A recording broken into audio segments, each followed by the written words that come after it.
यह सुकेम का shark 850 VA का इन्वर्टर। इसमें इस साइड वाला एक चैनल का मॉसफेट जो है खराब हो चुका है, तो सारी फाइल ना चलने की वजह से इसमें जो है हीटिंग हुआ होगा और ये जो है ब्लास्ट कर गया होगा इसका मॉसफेट।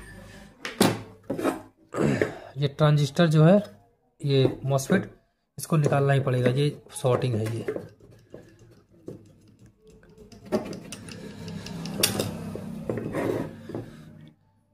इस मॉसफेट का नंबर है P55। देखिए इसका जो ड्रेन और गेट ये शॉर्ट हो चुका है, तो ये काम का नहीं है। अब इस कार्ड में 47 ओम का 4 रेजिस्टेंस लगे हुए हैं, तो इन सभी रेजिस्टेंस को मैं चेक करता हूं।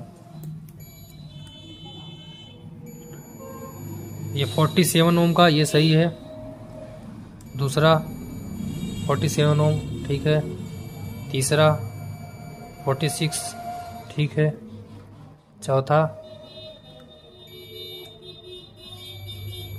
47। चारों मॉसफेट का जो गेट पे रेजिस्टेंस लगा हुआ है 47 ओम का, ये चारों के चारों ओके है। तो इतना हो जाने के बाद अब मेरा जो काम है वो पल्स देखना है कि ये इसका जो पल्स है वो पल्स ठीक है कि नहीं। इस आईसी का जो 27 और 28 नंबर पिन है, ड्राइव वोल्ट है वो कितना आता है वो मुझे देखना पड़ेगा। तो ये इसके जो 28 नंबर पिन है, 28 नंबर पिन से वो इसमें आएगा, यहाँ से फिर ऑपरेट होगा वोल्टेज, फिर इसके बाद ये चारों मॉसफेट पे जाता है। तो इधर दिख रहा है आपको Q11, Q13 और यहाँ पर Q5, Q2। इस ट्रांजिस्टर का जो नंबर है वो है 1F नंबर का Q5, Q2 ट्रांजिस्टर है।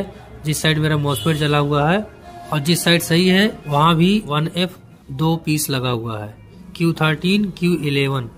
तो ये रहा मेरा ये 28 नंबर का पिन। 4.7K का जो रेजिस्टेंस है वहां से आउट होता है और एक और 4.7K का रेजिस्टेंस है। इन दोनों के सेंटर से होता हुआ एक वायर यहाँ होल के जरिए अंदर जाता है, उसके बाद यहाँ पर आता है। जो Q2 का ट्रांजिस्टर है यहाँ पे आता है। ये तो बेस हो गया। इसका जो ये इमीटर है, इमीटर में निगेटिव होता है। इसके बाद जब यहाँ पे सप्लाई आएगी पल्स, तो ये निगेटिव यहाँ आएगा, फिर ये इस वायर के जरिए इसके बेस में आता है। तो ये यहाँ पे निगेटिव आने के बाद इस ट्रांजिस्टर को ये ऑफ करवाता है। और इसके जो इमीटर है इसमें भी निगेटिव है, और इसका जो ये कलेक्टर है, ये कलेक्टर इसके साथ कनेक्ट है। ये वाला जो पॉइंट दिख रहा है, ये वाला पॉइंट, ये इसके कलेक्टर के साथ, Q5 के कलेक्टर के साथ ये कनेक्ट है। Q5 का जो ट्रांजिस्टर है इसके बेस पर 10 के रेजिस्टेंस से 12 वोल्ट का सप्लाई दिया गया है। तो यहाँ से एक 10 के रेजिस्टेंस के जरिए इसके बेस को दिया गया है और यहीं से यहाँ इसके कलेक्टर को दिया गया है।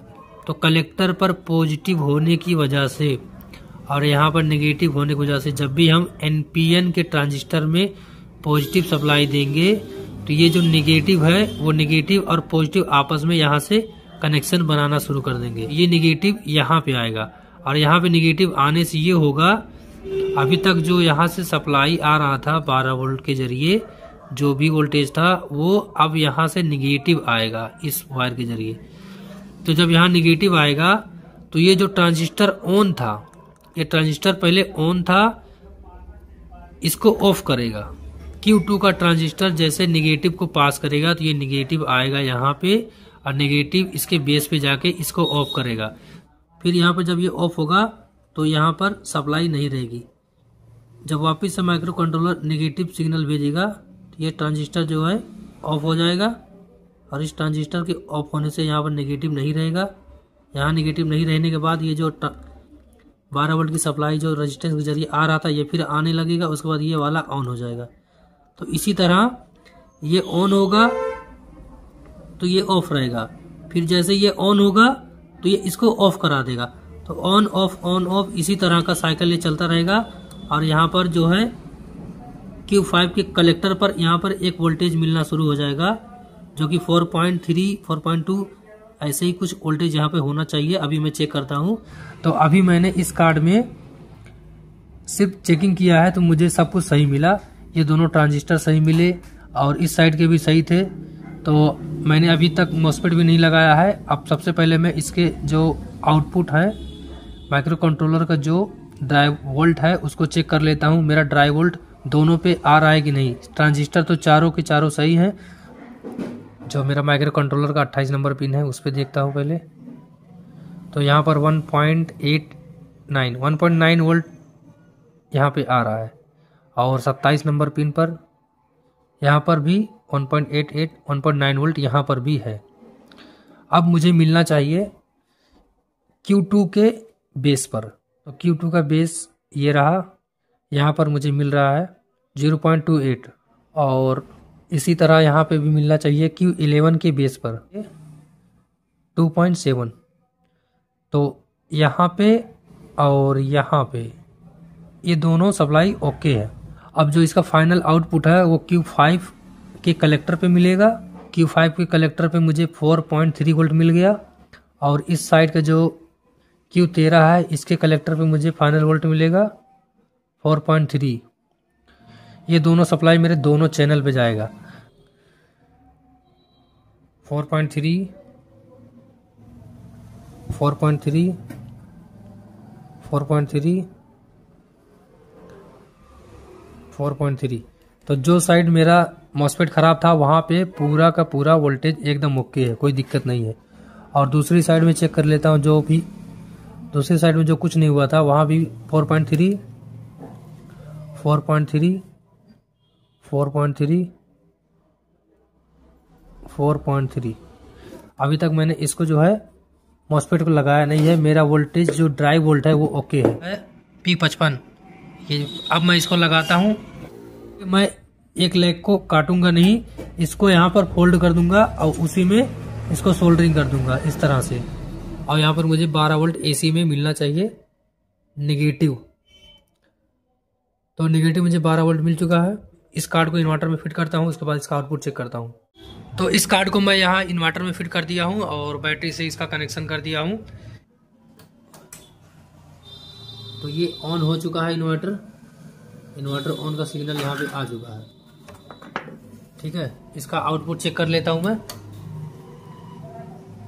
तो 265 यानी कि अगर कोई भी लोड देंगे तो 230-220 वोल्ट इस पे आ जाएगा। तो ये इन्वर्टर हो चुका है ऑन। और एक चीज़ और, सबसे पहला जो इसमें फॉल्ट था वो था इस पंखे का। ये फैन अगर जाम ना होता तो कूलिंग करता रहता।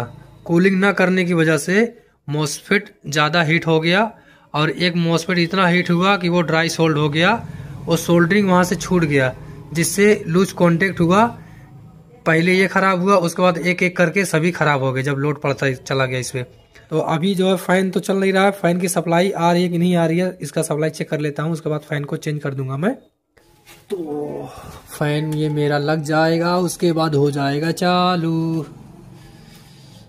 अब मैं क्या कर रहा हूँ, इसका प्लस रहेगा इधर, इसका डायरेक्शन है चेंज। काम करता हूँ ऐसे ही लगा देता हूँ थोड़ा ज़बरदस्ती करके। ये रहा, पॉजिटिव साइड पॉजिटिव लगा दिया, नेगेटिव साइड नेगेटिव। और इस वायर को कर देता हूँ एडजस्ट यहाँ पर। इसको जो है चार्जिंग पे एक बार लगा कर चेक कर लेता हूँ। इसका जो वायर है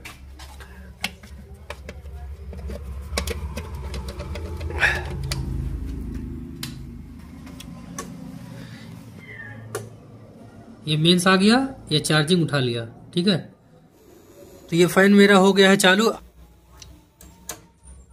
चालू कर, ठीक।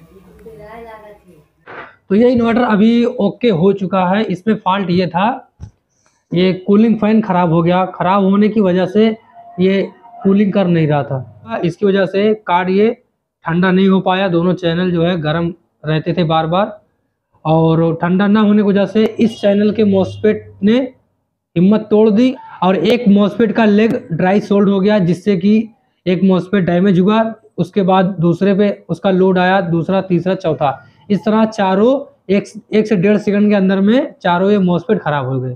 फिर ये ओवरलोड कंडीशन में जाके इन्वर्टर प्रोटेक्शन में चला गया।